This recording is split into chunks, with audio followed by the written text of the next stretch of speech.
آیا، لیکن سن لو، کما تدین و تدان، تم جیسا کرو گے تمہارے ساتھ ویسا ہی کیا جائے گا۔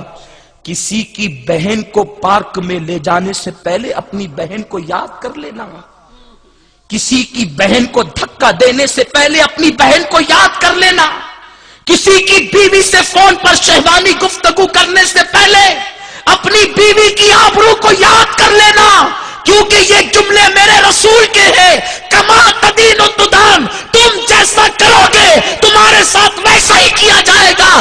دوسرے کی بہن کے ساتھ افیئر کرنے والے، تیری بہن بھی کبھی محفوظ نہ رہے گی۔ یہ گفتگو جس وقت میں نے کرناٹک کے ایک بہت بڑے شہر میں سنی دعوت اسلامی کے اجتماع میں کی، اور کر کے جب میں بیٹھا، ایک نوجوان روتے میرے پاس آیا، ہاتھ پکڑ کے کہا، آپ نے وہ جو کہا نا تم جیسا کرو گے تمہارے ساتھ ویسا ہی، میں کہتا ہوں تم سچ کہتے ہو۔ ماڈرن لڑکا تھا، میں نے کہا میں نے تو پوری تقریر ہی سچی کی، آپ یہ کیوں کہہ رہے ہیں؟ تو کہا کہ بھائی صاحب، میں اپنے دوستوں کے ساتھ پکنک پر گیا ہوا تھا، اور ایک لاج میں، جو ہمارے شہر کی لاج ہے، جو پارک کے فلاں پارک کے قریب ہے، شہر کا نام اس لیے نہیں لے رہا ہوں کہ لوگ برا مان جاتے ہیں، کیونکہ تقریریں ہندوستان بھر میں جاتی ہے، اگر آپ کو ڈاؤٹ ہو تو میں شہر کا نام اور پورا ایڈریس آپ کو دے سکتا ہوں، لیکن مائک پر نہیں۔ پارک کے قریب لاج تھی، دوستوں نے مشورہ کیا چلو لاج میں چلتے ہیں، فلاں لاج کے اندر آرام کے ساتھ ساتھ لڑکیاں بھی ملتی ہے۔ جب وہاں پہنچے تو مینیجر سے کہا کہ کتنے وقت میں تم لڑکیاں فراہم کر سکتے ہو؟ بڑی معذرت کے ساتھ علماء سے معذرت چاہتا ہوں، نشتر جو لگاتا ہے وہ دشمن نہیں ہوتا، یہاں نہ کہوں تو پھر کہاں کہوں؟ یہ دستور زباں بندی ہے کیسا تیری محفل میں، یہاں تو بات کرنے کو ترستی ہے زباں میری، کچھ کہوں تو کہاں نہیں جاتا، چپ رہوں تو رہا نہیں جاتا، دل کے جذبات کہتے ہیں کہ ساری باتیں کھول کے رکھ دی جائے۔ اے میری قوم کے جوانوں، دل کے کانوں سے سنو اس جوان نے جو داستان بیان کی کہ جب ہم لاج کے مینیجر کے پاس پہنچے اور کہا جتنی جلدی ہو سکے کتنے ٹائم میں لڑکیاں منگا سکتے ہو، اس نے کہا پہلے فوٹو دیکھ کر پسند کر لو، پھر جتنی جلدی میں کہو گے لا دیں گے، کیونکہ آج پکنک کا مطلب شراب اور لڑکیوں کے علاوہ رہ کیا گیا ہے۔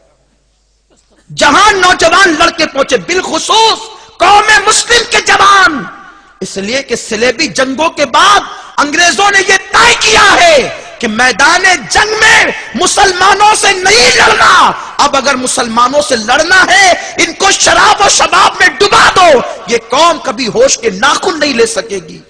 ڈبا دیا انہوں نے تمہیں شراب اور شباب میں۔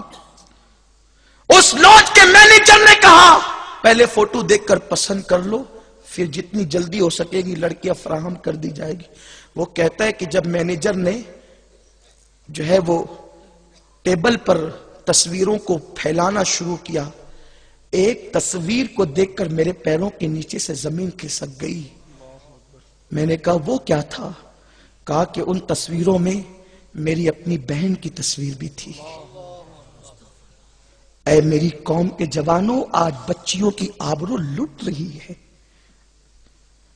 مسلم بچیوں کی عزت بکریوں سے زیادہ سستی کر دی گئی ہے۔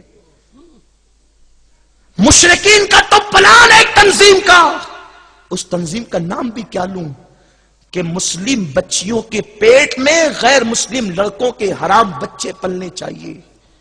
باضابطہ طور پر وہ اپنی قوم کے لڑکوں کو اسکول اور کالجز میں اس لیے بھیجتے ہیں تاکہ تمہاری بیٹیوں کے پیٹ میں ان کے بچے پلے۔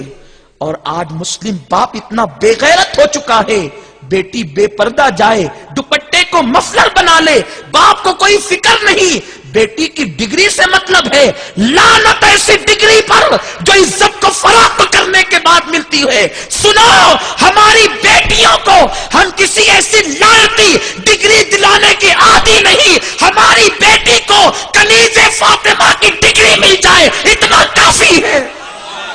میں یہ نہیں کہتا کہ بیٹیوں کو کالج نہ بھیجو، ضرور بھیجو، ان کو ڈگری ضرور دلواؤ، ہم منع نہیں کرتے، لیکن غیرت فاطمی کے ساتھ بھیجو۔ اور غیرت فاطمی کیا ہے؟